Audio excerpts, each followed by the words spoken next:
आरएसवे info capsule पर ये है, जाने क्या है खास इतिहास के पन्नों में आज। आइए सुनते हैं देश विदेश की प्रमुख खबरें और सबसे पहले अंतर्राष्ट्रीय खबरें। सुपर 30 के आनंद बने कोरियाई पर्यटन के ब्रांड एम्बेसडर, सियोल में हुआ जोरदार स्वागत। सुपर 30 के संस्थापक आनंद कुमार को दक्षिण कोरिया में कोरियाई पर्यटन का मानद राजदूत नामित किया गया है। आनंद कुमार का कोरिया में जोरदार स्वागत किया गया और कोरिया पर्यटन संगठन के मुख्यालय सेगियो RO वेनजू सी में एक समारोह के दौरान उनको शपथ दिलाई गई। KTO के कार्यकारी उपाध्यक्ष हकजू ली ने आनंद कुमार को शपथ दिलाई। बांध टूटने से पूर्वी सूडान में भीषण तबाही, 20 गांव नष्ट, अब तक 30 की मौत और सैकड़ों लापता। सूडान में बांध टूटने की वजह से भीषण तबाही आई है। मूसलाधार बारिश की वजह से टूटे बांध ने 20 गांवों को नष्ट कर दिया है। अभी तक 30 लोगों की मौत हो चुकी है और संयुक्त राष्ट्र के मुताबिक मरने वालों का आंकड़ा और भी बढ़ सकता है। ये हादसा पूर्वी सूडान में हुआ है। शरणार्थी शिविर पर इजराइल ने किया हमला, 5 फिलिस्तीनियों की मौत, हिजबुल्लाह के खिलाफ जारी रहेगा एक्शन। वेस्ट बैंक कैंप पर इजरायली हमले में 5 फिलिस्तीनियों के मारे जाने की सूचना है। फिलिस्तीनी स्वास्थ्य मंत्रालय ने कहा कि वेस्ट बैंक के नूर शम्स शरणार्थी शिविर पर इजरायली हमले में 5 लोगों की मौत हुई है। उधर पेंटागन का कहना है कि ईरान और उसके छद्म समूहों द्वारा इजराइल पर हमले का खतरा अभी भी बना हुआ है। एमपॉक्स की रोकथाम के लिए WHO ने शुरू की योजना। टेड्रोस बोले इस बीमारी के प्रकोप को रोका जा सकता है। एमपॉक्स के संक्रमण से निपटने के लिए विश्व स्वास्थ्य संगठन ने 6 महीने की योजना शुरू की है। योजना के तहत उठाए जाने वाले कदमों में एमपॉक्स से प्रभावित देशों में कर्मचारियों की संख्या बढ़ाना, निगरानी, रोकथाम को बढ़ावा देना शामिल है। WHO ने कहा अनुमान है कि योजना के लिए 13 करोड़ 50 लाख अमेरिकी डॉलर की फंडिंग की आवश्यकता होगी। WHO के महानिदेशक टेड्रोस अधानम ने कहा कांगो और अन्य देशों में एमपॉक्स के प्रकोप को रोका जा सकता है। पाकिस्तान में बलूच विद्रोहियों का हमला, 73 की मौत। पाकिस्तान के अशांत प्रांत बलूचिस्तान में विद्रोहियों द्वारा हाईवे, रेलवे ब्रिज व पुलिस थाने पर किए गए हमलों में कम से कम 73 लोगों की मौत हो गई। वहीं सुरक्षा बलों ने 21 हमलावरों को मार गिराने का दावा किया है। संसाधन संपन्न प्रांत पर नियंत्रण के लिए दशकों से चल रहे विद्रोह के तहत ये पिछले कई वर्षों में किया गया सबसे बड़ा हमला है।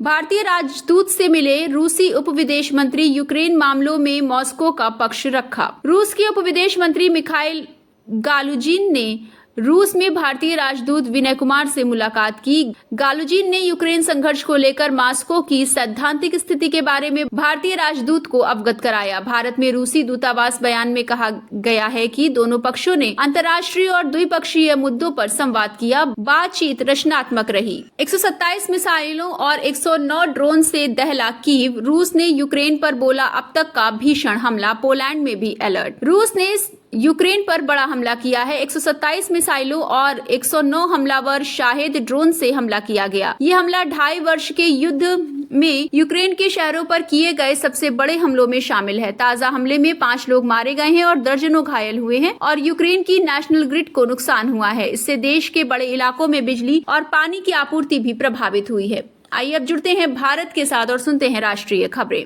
शिवाजी महाराज की प्रतिमा ढहने की नौसेना करेगी जांच, मरम्मत के लिए सिंधुदुर्ग रवाना हुई टीम। महाराष्ट्र के सिंधुदुर्ग जिले के राजकोट जिले में छत्रपति शिवाजी महाराज की 35 फुट ऊंची प्रतिमा तेज हवाओं के कारण ढह गई। इस प्रतिमा का प्रधानमंत्री नरेंद्र मोदी ने पिछले साल अनावरण किया था। प्रतिमा ढहने के बाद विपक्षी पार्टियों ने राज्य सरकार पर सवाल उठाए हैं। इस बीच भारतीय नौसेना ने छत्रपति शिवाजी महाराज की प्रतिमा ढहने की जाँच के लिए आदेश दिए हैं। दरअसल प्रतिमा का अनावरण पिछले साल नौसेना दिवस पर प्रधानमंत्री नरेंद्र मोदी ने किया था। फरक्का बैराज से पानी छोड़ने से बांग्लादेश में बाढ़ की सूचना गलत, पड़ोसी देश में हो रहे दुष्प्रचार का भारत ने किया खंडन। भारत ने बांग्लादेश में चल रही उन चर्चाओं का खंडन किया है जिसमें कहा गया है कि पश्चिम बंगाल के फरक्का बैराज के द्वार खोले जाने से बांग्लादेश में अचानक बाढ़ आ गई है। बांग्लादेश में हाल के दिनों में आई बाढ़ से 23 लोग मारे गए हैं जबकि 60 लाख लोग प्रभावित हुए हैं। भारतीय विदेश मंत्रालय के प्रवक्ता रणदीप जायसवाल ने कहा, हम बांग्लादेश में विभिन्न माध्यमों पर चल रहे फर्जी वीडियो, अफवाहें और भय पैदा करने वाला दुष्प्रचार देख और सुन रहे हैं। हम इन झूठी बातों का कड़ाई से खंडन करते हैं। भारत विरोधी पोस्ट लाइक करना बांग्लादेशी छात्र को पड़ा भारी। असम में एक बांग्लादेशी छात्रा को भारत विरोधी पोस्ट लाइक करना भारी पड़ा। भारी विरोध के बाद छात्रा को बांग्लादेश वापस भेज दिया गया है। पुलिस सूत्रों ने ये जानकारी साझा की। बांग्लादेशी छात्रा असम के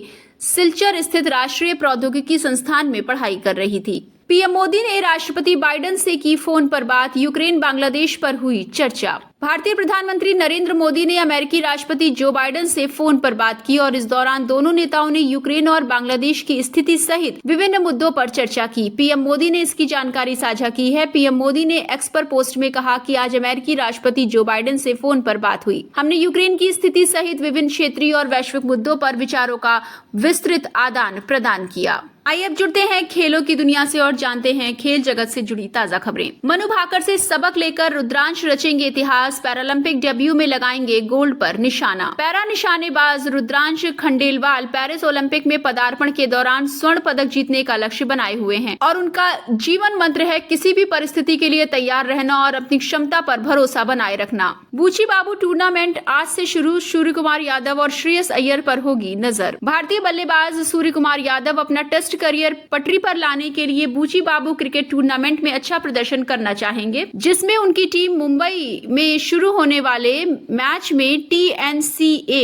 एकादश का सामना करेगी। भारत पाकिस्तान के बीच 6 अक्टूबर से खेला जाएगा high voltage match. T20 world cup में टीम इंडिया का शेड्यूल पूरा। ICC ने विमेन्स T20 वर्ल्ड कप 2024 का अपडेट शेड्यूल जारी कर दिया है। हाल ही में टूर्नामेंट को बांग्लादेश से UAE शिफ्ट किया गया। अब women's T20 world cup 2024 UAE के 2 ग्राउंड शारजाह और दुबई में खेला जाएगा। विमेन्स T20 वर्ल्ड कप 2024 का पहला सेमीफाइनल 17 अक्टूबर को दुबई में और दूसरा 18 अक्टूबर को शारजाह में होगा। सेमीफाइनल में जीतने वाली टीमें फाइनल के खिताब के लिए भिड़ेंगी। ये थी अब तक की प्रमुख खबरें। अगली खबरों के साथ जल्द होगी मुलाकात। सुनते रहिए RSVI इन्फो कैप्सूल और इंफोटेनमेंट के सफर में हमारे साथ रहिए।